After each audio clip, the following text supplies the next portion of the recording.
자, 오늘 이스라엘 백성들에게 사실 이 제사를 드릴 때 반드시 어디 가서 회막문 앞에 가서 한마디로 말씀을 드리면 정한 법대로 하나님이 지정하신 대로 하나님이 말씀하신 대로 예배할 것을 말씀하고 있는 것입니다. 우리가 오늘 이 본문을 이렇게 쭉 읽다 보면 모든 짐승을 잡을 때마다 마치 회막에 가서 잡으라 이렇게 우리가 느껴질 수가 있어요.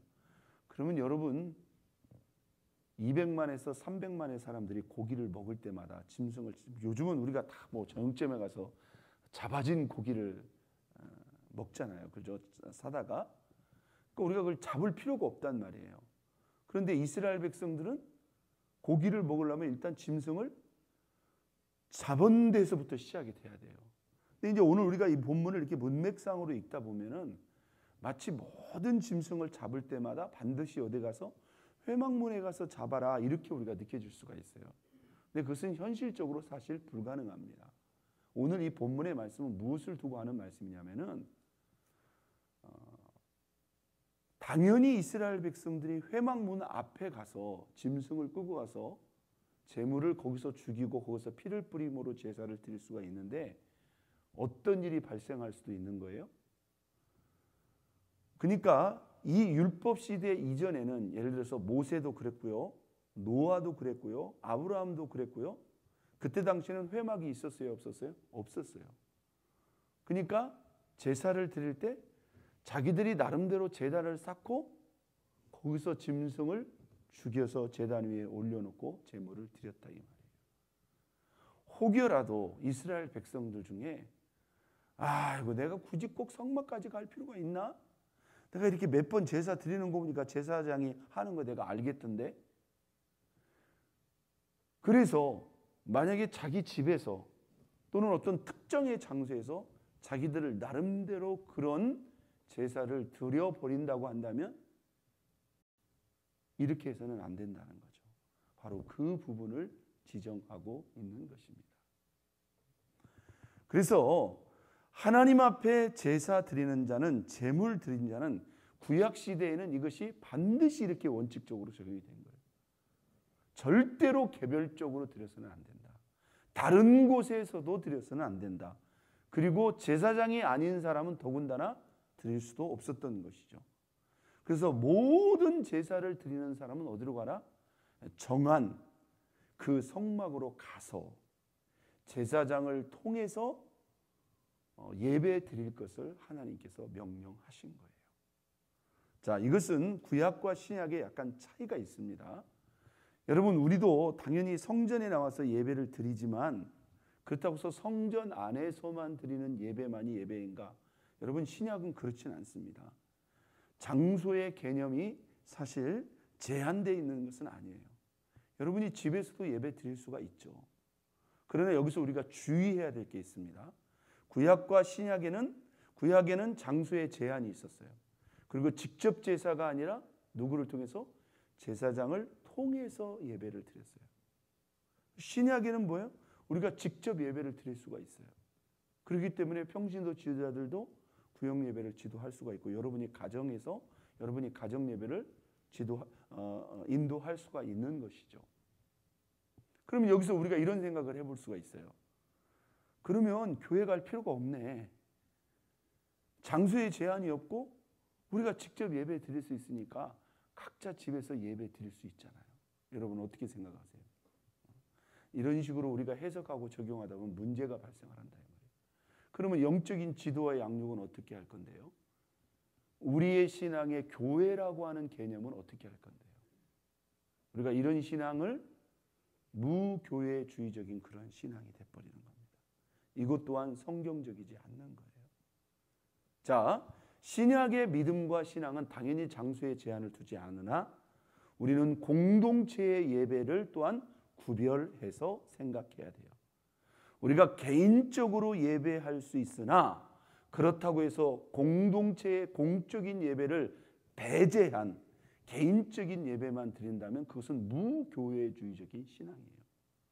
교회 없는 기독교 신앙이 있을 수 있을까요? 그럴 그것은 잘못된 겁니다. 우리가 이제 교회에 수많은 아픔과 시험과 어려움이 있지만 여러분 교회에서 힘들고 어려운 일이 있다고 해서 나 교회 안 가. 나 그냥 개인적으로 예배 드릴 거야. 하나님이 성전에만 계신가? 자, 이런 식으로 우리가 해석해 가면은 이것은 어떤 점에서 부딪힐까요?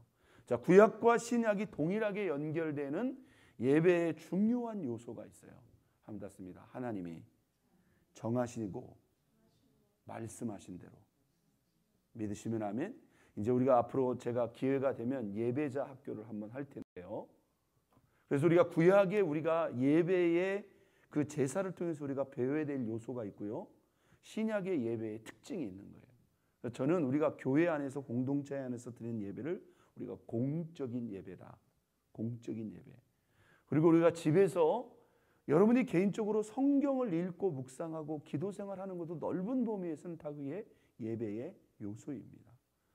그것은 개인적인 경건의 예배죠. 그것만 예배인가? 우리가 삶 속에서 하나님 말씀을 순종하고 적용하는 것. 그것은 또한 실천과 삶의 예배가 될 수가 있어요. 믿습니까? 거꾸로 우리가 교회에서만 예배를 잘 드리고 집에서는 전혀 개인적인 경건 생활이 없다면 이것 또한 뭐예요? 교회에 갇힌 신앙이에요. 그것도 편협한 신앙이라는 거예요.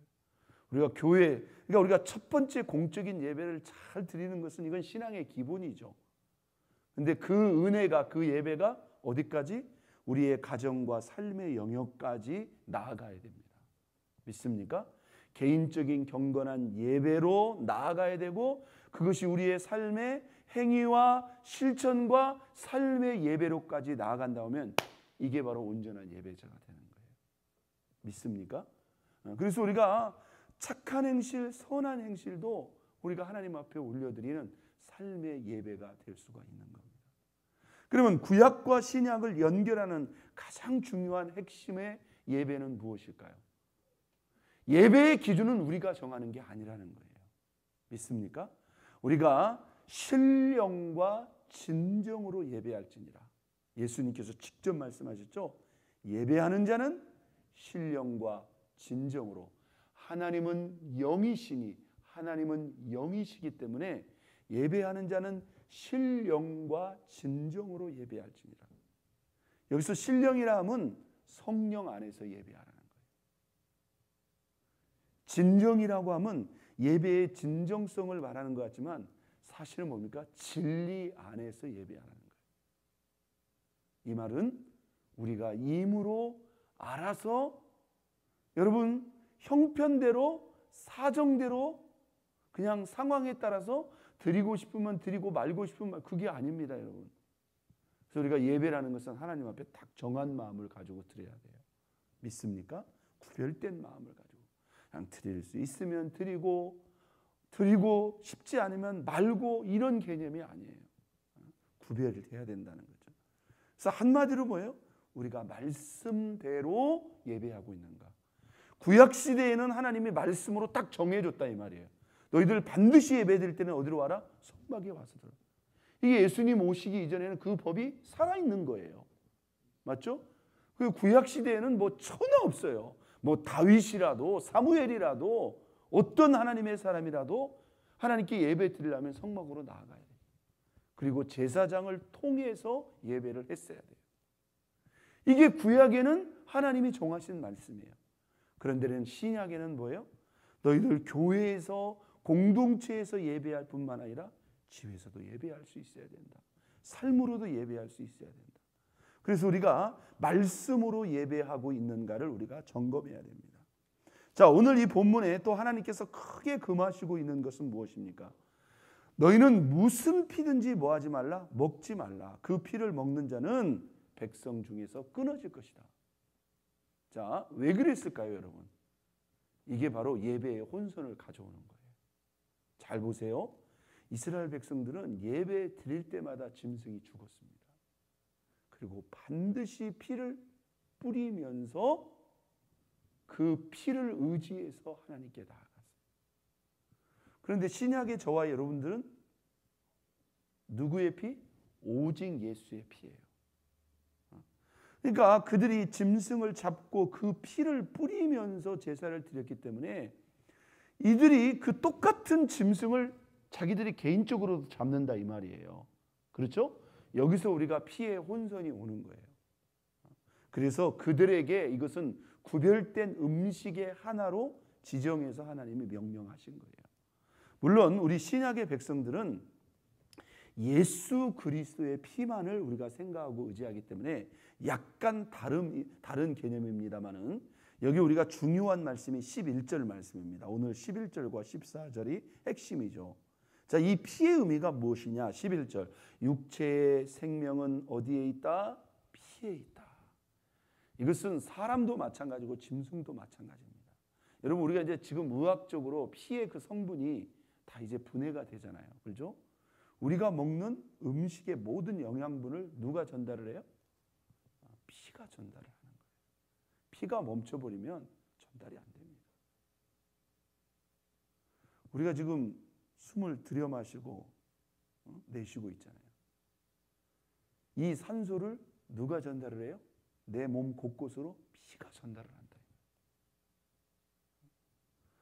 내 이 머리에서 지시하는 이 머리의 지시와 통제가 내 몸 손가락 끝 다 전달되는 게 뭡니까?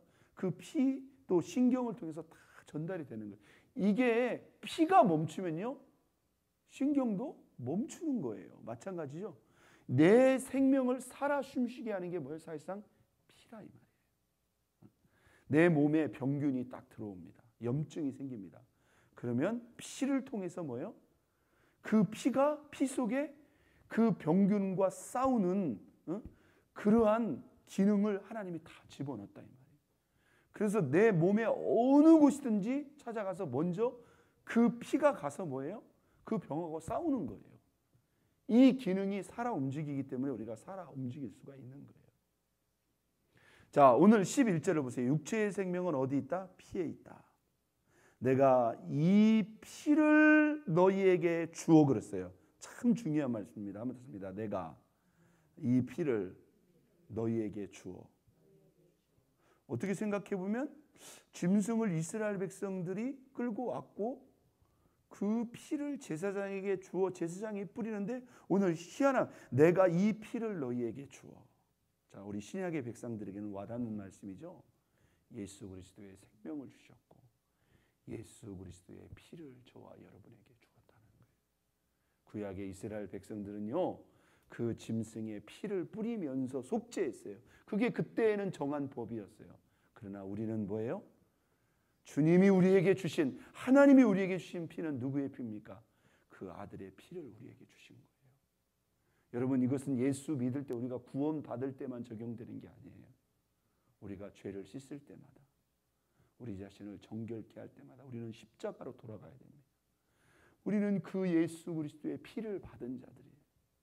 구약의 이스라엘 백성들이 제사할 때마다 짐승의 피를 뿌린 것처럼 하나님이 저와 여러분에게 주신 피는 누구의 피니?